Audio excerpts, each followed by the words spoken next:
Simbahan? Lagi sir. And then, akit pa uli.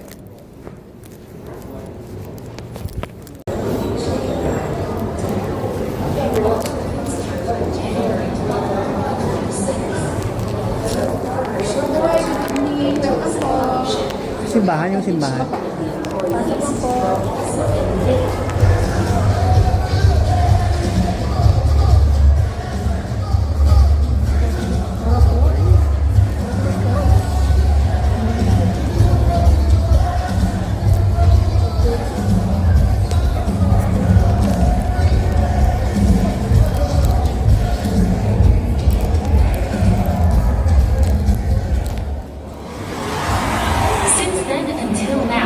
Even for the coming years, the Mall of Ace Center Point is committed to honor God and proclaim His goodness.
My life has been changed. Thank you for giving to the Lord. As we look back in everything you have walked through, the trials and tested our strength, and the moments that challenged our faith, we can say with full confidence that we were never alone. Through everybody, we have Jesus Christ and never abandoned us. As the Bible says in Jeremiah chapter 29 verse 11, it says, "For I know the plans I have for you, declares the Lord. Plans to prosper you and not to harm you. Plans to give you hope and a future." Because of Jesus Christ, we face the future without fear and hearts at peace. And He is the one I give our beautiful soul. All glory, honor, praise, and glory. We would like to acknowledge the presence of the Lord in this hall and want to glorify Him with hearts of thanksgiving. We at Ace Center Point dedicated to proclaim His name as He has blessed us through the years. We know that everything is His all, everything we have, and even our lives. As the Lord has entrusted us to be the steward, we would honor Him first as we start our anniversary month. As we hold on the verse, Joshua 24:15, "But for me and for my household, I will serve the Lord." With a degree of Bachelor of Science and Business Administration, and also a certified public accountant. Just past, you have 4 children. Now, additional 2, we have son-in-law and a grandchildren. Sa ilang pas, hindi pa naman lolo. With a degree of Bachelor of Science and Business Administration, and also a certified public accountant. Just past, you have 4 children. Now, additional 2, we have son-in-law and a grandchildren. Sa ilang pas, hindi pa naman lolo. I would like to welcome Pastor Bong Saki.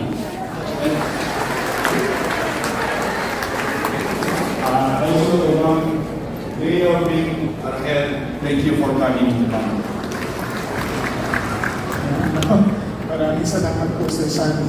Anyway, alam nyo, it's a privilege to be part of your celebration. Kasi every time mag-celebrate kayo, buti na lang akong naiisip ng dalag dito. No? Kahit na ho ayaw ko. Gusto ko ang pumarito. And nagtutuwa po kasi dahil masarap ang chicharon ninyo. Hindi na nakuha. Niyayaya ko yung bumili ng chicharon bukas. Anyway, maayong gabi ho sa inyo kayo. Anniversary po sa economy that we have right now, hindi magaling mag-manage ng nagturo at klase ng negosyo. Kaya nga ho, pag mayroon po isang tao na tayo magpatakbo na nagturo sa gitna ng mga hamon na hinaharap po natin, eh pwede na po siya ilagay sa kanabi ng kaya sa pumila. Kasi, wala, hindi yung programa na ito. At hindi lang mo ito. The fact that ang online shopping ay napakalakas. Di ba? Habang nakikinig natin pa sa inyo, nagputo rin ang shopping. Pero alam nyo, despite the challenges, you're still here. Why? Because God sustained this place. Kaya it's a celebration of faithfulness, celebration of perseverance. Kaya hindi dapat ang ipagdiwang. Sa maraming tao, lagi nang iniisip na it's just a matter of ability, control, management, ideas. Yung mga tayo ay hawak ng ating destiny. Ang totoo niyan, napakaraming mga unseen realities na kailangan natin aminin na may mga bagay na nag-negosyante sa ahensya na ito. Hindi ko nasasabihin ko ano. Sabi niya sa akin, pwede po ba magsanta lang kayo ng 5 minuto? Parang 5 minuto lang. Sabi ko, pwede naman. Sabi niya. At ang unang buwan ko ganito. Alam mo tayo mga Pilipino, tayo yung maka-Diyos. Pero wala tayong takot sa Diyos. Nakuha niyo? Lahat ng palatandaan na tayo yung maka-Diyos, punong-puno ho. Kaya alam niyo, wala ho ang Diyos madalas kahit sa gitna ng ating pagiging religyoso. Kamakailan lang kay sa mga guard namin ay uuwi na sa Lord. Napakalakas, 42 years old. Pero ninyo, mahirap lang sila. Yung kanyang burol, nasa daan lang, nasa kalye. Kailangan nila ng tulong. Nagpadala ng tulong at may biglang tumawag na sinimot yung kanyang Gcash sa pamamagitan ng panluloko. Diba, para sa ko, ano nangyayari sa aming bansa? Eh, tatandaan niyo, when we use this word tinda, we are not just selling products. We are selling principles, blessings, and hope. Pakitandaan natin ito. When we remember the word tinda, lagi natin ilagay sa isip natin, ito ay pagtulak ng pagpapala, tulak ng pag-asa, at tulak ng prinsipyo. Okay tayo? Kaya ho, ito ang prinsipyo gusto kong iwan sa inyong lahat. Noong ang Israelita ay pinastigo ng Diyos at pinadala sila sa exile ng matagal na panahon, isa lang ang bigay ng Diyos sa kanila. Saan man kayo naroon, kahit na kayo ay dinibis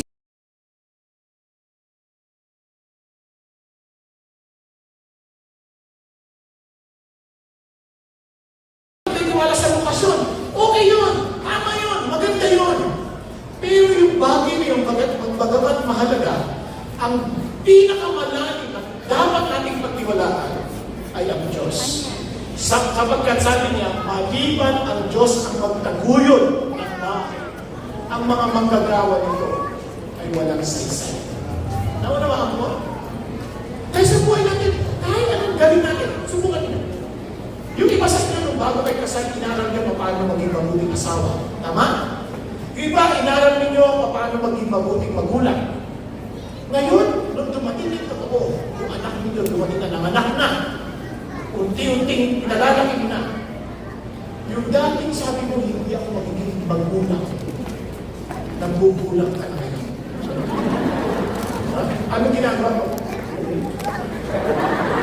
Bakit sabi mo, aalalahanan mo na lang kung gagawin mo ang dami sa akin. yung lumabas kay katotohanan. Oops! Ayan. Kasi nga, minsan, hindi na tayo talaga totoo nagtitiwala sa Diyos. Nagtitiwala tayo sa sarili natin style.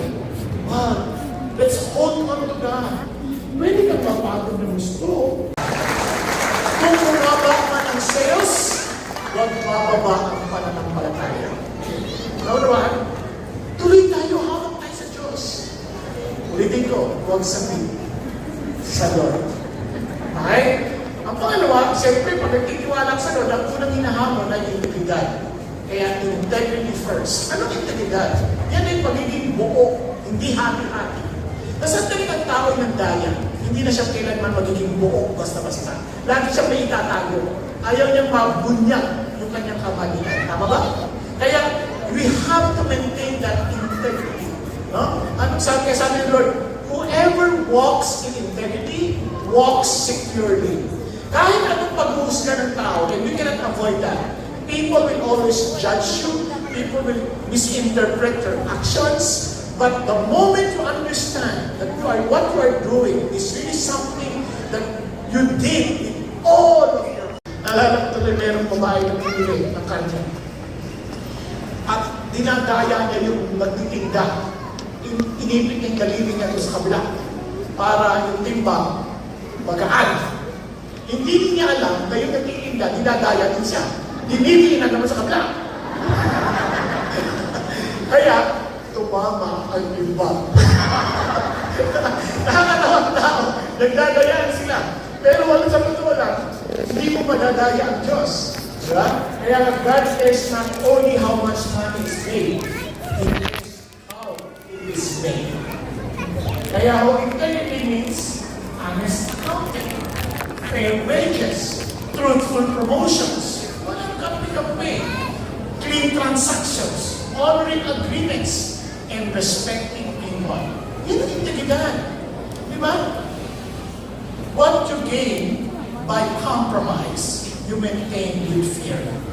What you gain by integrity, you enjoy with peace. Kaya ang tao mapayapa, na taong may integridad, matagal kumanta. Di ba? Tingnan niyo katabi niyo. Bata pa rin. Ha? Naalala ko po, one time I was invited to speak in one of our embassies sa Asia. Nagulat lang po ako how these people in the embassy treating our quote-unquote national heroes.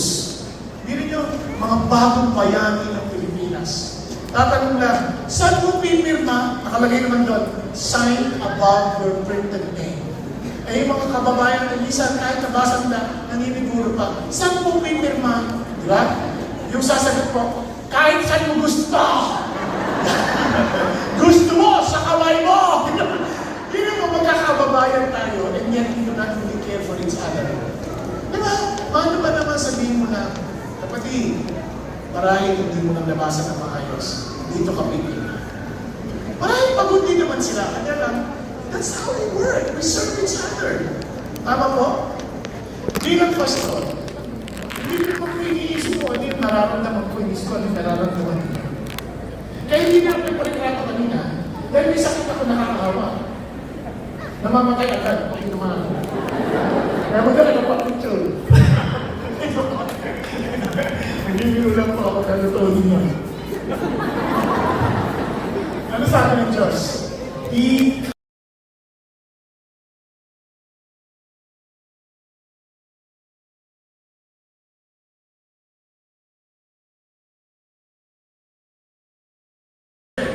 And I will give you rest.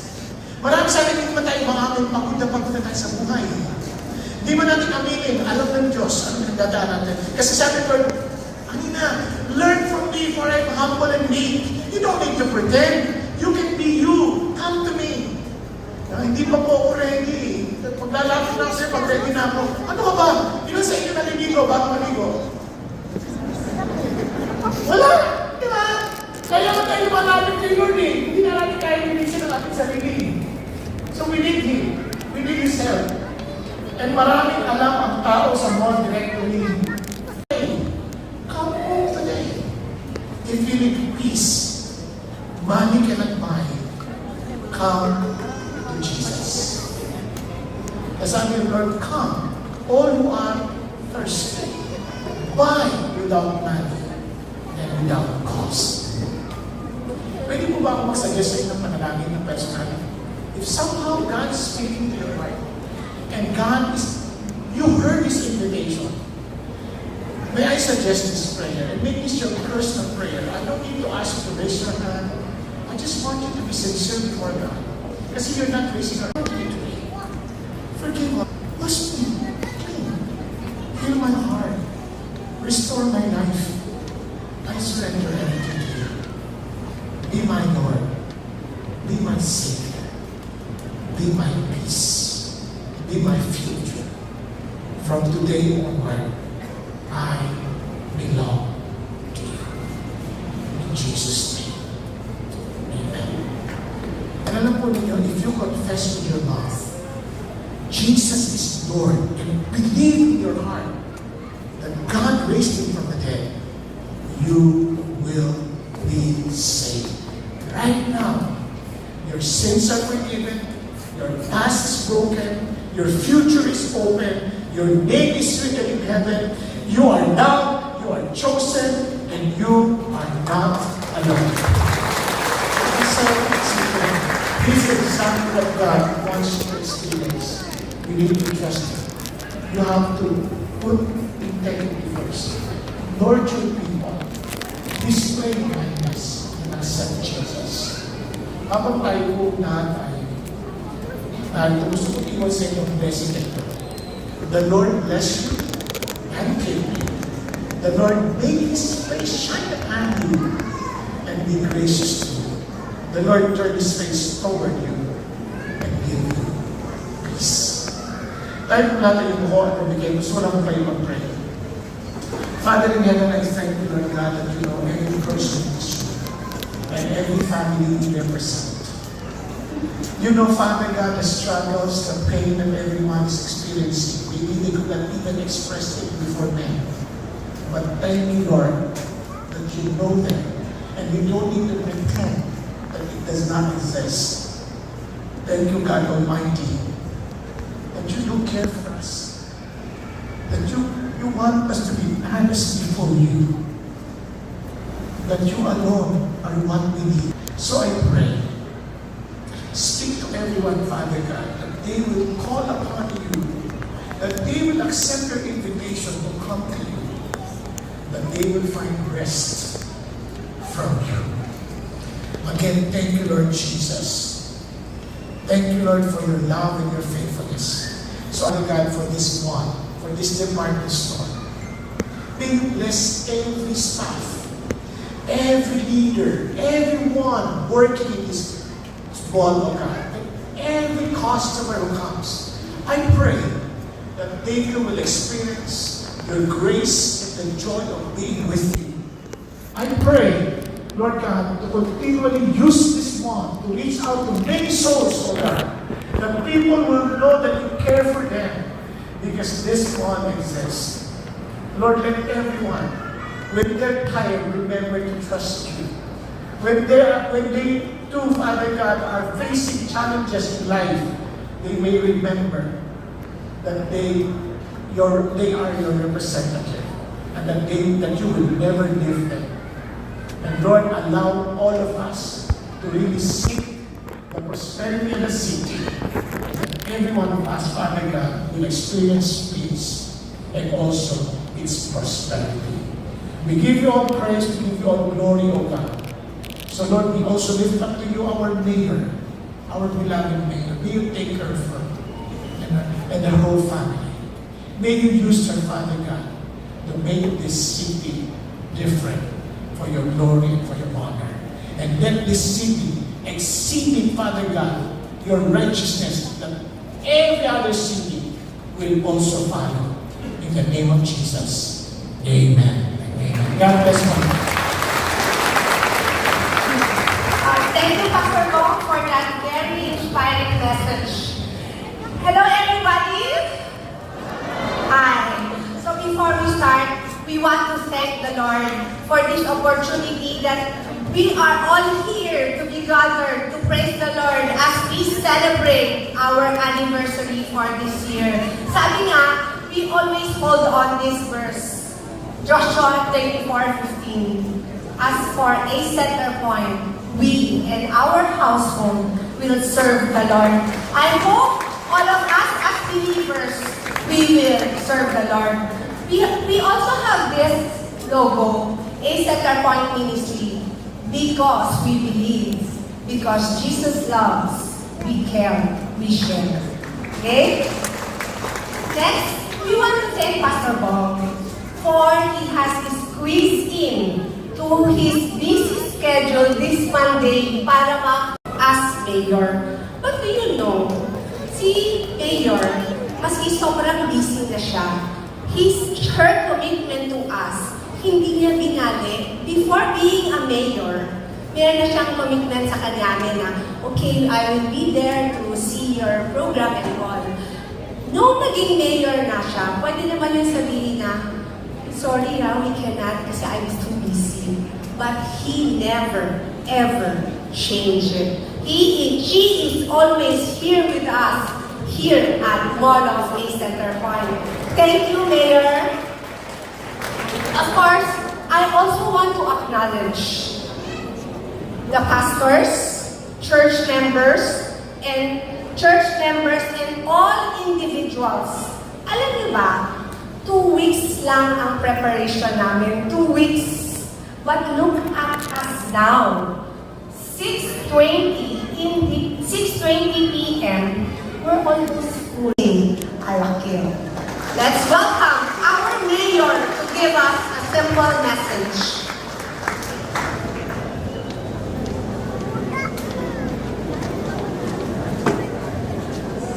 Thank you, Marlene.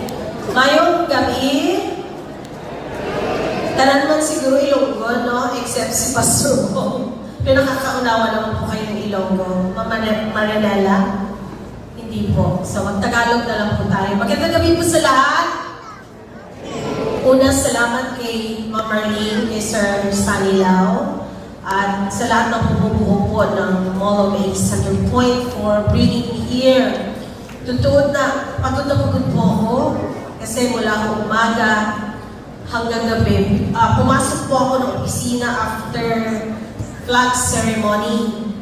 Hindi na po ako nakalabas. Nakalabas lang po ako for lunch, yung maliit na kitchen ng mayor's office.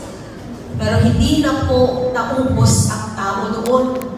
Sa damo-damo, dami-daming tao, iba't ibang problema, iba't iba lahat. Pero alam niyo sa pagod ko, halina, maglalakad kami going here. Kasi meron pa akong activities sa Barangay Caloocan. Ramdam ko na po yung pagod. But listening to Pastor Bong, Pastor, na wala lahat yung pagod ko. God is really good. While listening doon sa testimony ng isang empleyado, kung ako lang siguro yung buhay ko ilalahad ko tonight, hindi rin kayo maniniwala. Yung lahat na pinagdaan, hirap. I arrived here in Coronadal City, that was 1993. Wala po akong pangarap sa politics. Andito lang po ako, Pastor, para tuparin yung pangarap ko bilang isang radio announcer o broadcaster. Because I am a broadcaster by profession. But, empowered with the people. Dahil na doon sa investment in public service. Marami rin po akong pinagdaan ng hirap at pangunguntya ng tao. Pero tama po yung sinabi niyo, kakampi, tao nandun, pero ako wala akong ibang naging kakampi, kundi yung poon. And God is really good. Kaya nga po, as Vice Mayor, now Mayor of Coronadal, pinipig ko po yung mandato. Serbisyong totoo, una sa Diyos, papunta po sa tao. At ang gaan sa pakiramdam.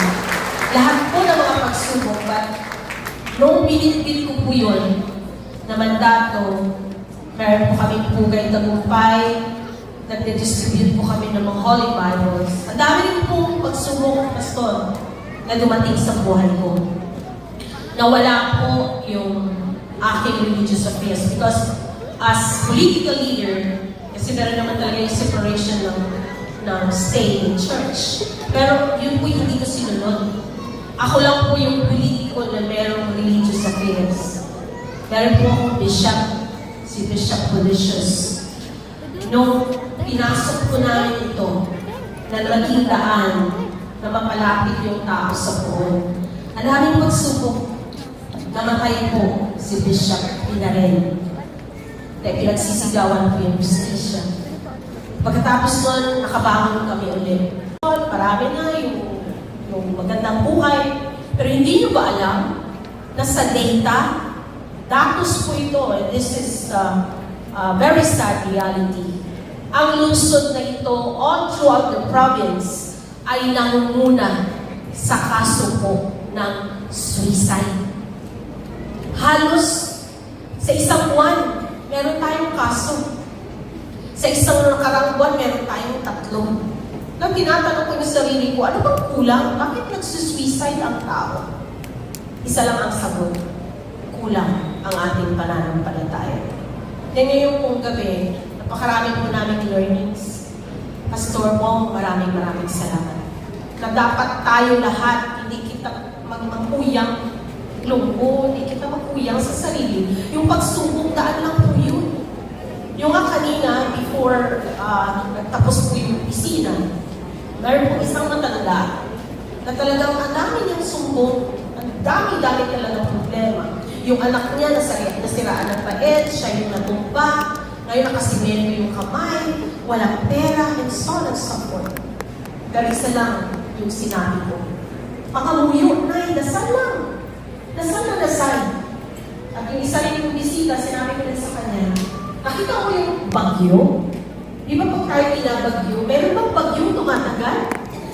Ang bagyo yung 3 araw lang. After ng bagyo, ano yung susunod? Sisikat ang ating bagong araw, bagong bukas. So, gano'n lang po. Ako hindi naman sabihin, Pastor, dahil nasa dami ko ng trabaho, yung linggo po yung pahinga ko. Pahinga ko na lang po yun. But, I see to it, pag-isip ko, Lord, thank you, buhay ako. Paglabas ko ng bahay, Lord, bahala ka na. Kasi nga sa nature ng trabaho, lalo na nung nasa radyo pa po ako. Kasi komentarista po ako sa mga nasasagasaan ko. Pag uwi ng bahay, isa lang sinasabi ko, Lord, salamat, nakauwi ako ng buhay. Ganun lang po. Every day na pamumuhay, wala po akong ibang kakampi, kundi ang Diyos lang. Kasi yung kakampi mo sa palibot mo, you have your staff, you have your bodyguards, pero hanggang saan yung kanilang mabibigay sa'yo? This month. And thank you, Father in heaven, that you would add more years to the service of God, reach out more people, and let your face shine upon them, Father in heaven. Knowing, Lord God, that you are the source of all hope for people, Lord God. And I pray, Lord, to fill this place, Father God, with joy that comes from you. And that everyone, Father God, will truly, Father God, display your goodness wherever we go, Lord, and whatever we do. Let your glory shine. In Jesus' name, amen. Amen.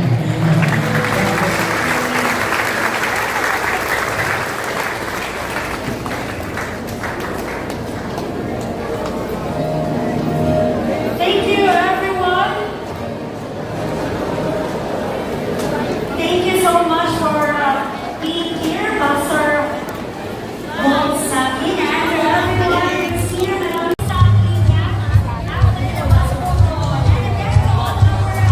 Visitors tonight.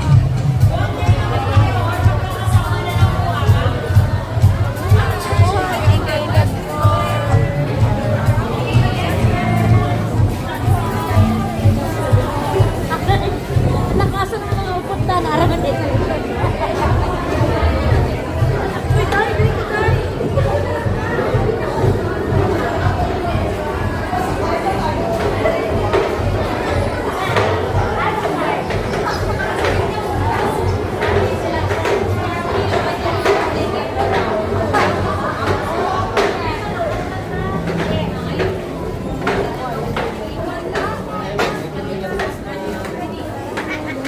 Why did you get that?